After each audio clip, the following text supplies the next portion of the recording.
So again, the only really way to deduce what's going to work best for you is by experience and actually testing those different theories and different techniques out, trying them and seeing how well they work. And again, once you complete the piece, regardless of how well it looks initially, you're never really going to know entirely until you see the piece, until your client actually comes back and you see it healed. You see the end complete result of how well it went in versus how well it healed. And that's the big rub right there, is getting the closest end result with a healed tattoo in comparison to how well it went in. What you're going to find initially in your first, trial run as far as tattooing goes in your first few months is your inconsistencies in your healing results. You're going to do a few pieces that seemingly went in fantastic and you didn't have any problems with it whatsoever. The client seemed to take it very well. You had no problems with it. Their skin seemed fine. And it looked great when they walked out the door. But when they come back in after it's healed, you might notice varying inconsistencies in how well it healed. Whether it's healed up too dark in some spots that you felt were going to heal perfect, or you're going to have some spots that healed up far too light, and you're going to have some spots that stayed exactly the way they went in when you weren't expecting them to, So these are certain things that, again, you can only fine-tune and dial in these techniques as far as understanding what works best or what went wrong, if anything went wrong, by experience in doing these tattoos and doing your best to remember them. And it's also good to take photographs of everything you do. Initially, in the first year or so of tattooing, it does not matter what you do.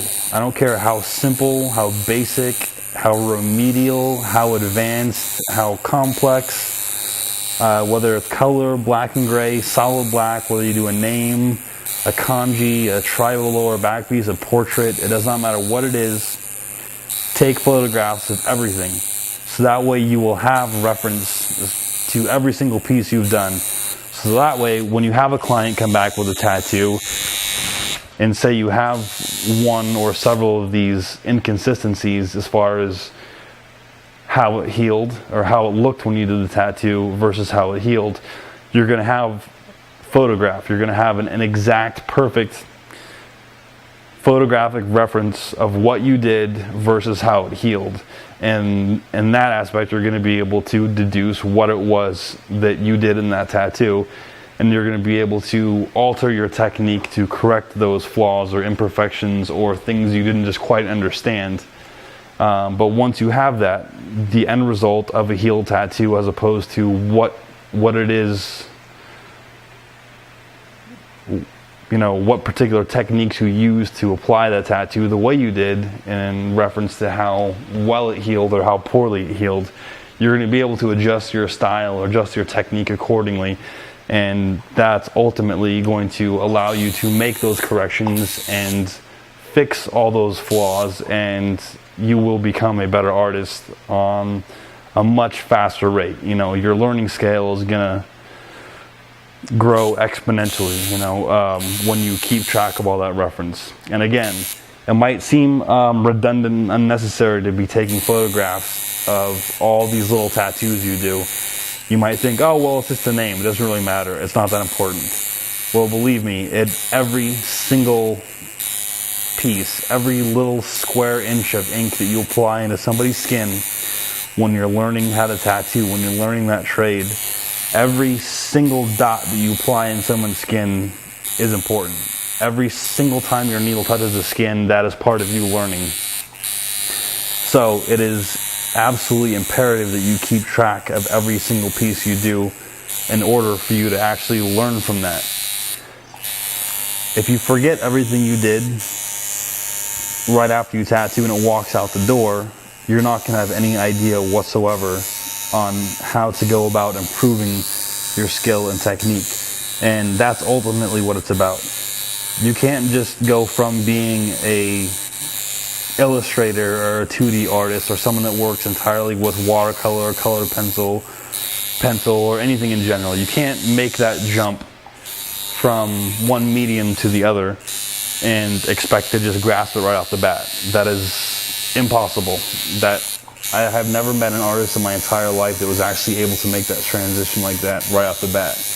There are far too many variables that go along with tattooing. You have anything from inconsistencies in the type of skin from person to person, which is what I was saying before. There are no two people that are going to have the same type of skin to work with, and that is your canvas. That's like doing an oil painting on a perfectly taut, absolutely flawless textured canvas to trying to paint on a rough, loose piece of leather that you found in your backyard. Each type of canvas you use is going to have a different effect on how well the ink goes in the skin. So that being said, every single piece you do on every single person that you tattoo, on every single body part and area that your skin you're working on is a variable. The speed at which you run your machine is a variable. The type of ink you use, the depth at what you're running your needles at, the brand of machines you use, the voltage and amperage, the type of inks, how diluted the inks are. There are countless variables that go into tattooing. And also, the combination at which you're setting all these variables is a variable in and of itself. So you literally have a virtual limitless amount of possibilities as far as settings goes, and situations and people that you're going to be involved with, and you're going to have all these unseen variables to work with. So it is literally impossible to grasp that right off the bat. So again, that brings me back to my initial point, which is keeping track of reference and keeping track of each piece you do in order to increase, or I should say decrease, the amount of time it takes for you to actually grasp and understand what it takes to execute a proper, flawless tattoo. And another thing you have to keep in mind is it is also impossible to execute a 100% flawless tattoo due to the fact that you're working on living tissue. That in and of itself is a variable that nobody has control over whatsoever. Nobody's body heals perfectly consistent compared to anybody else's body, or just in general. That is a variable that nobody has any control over whatsoever.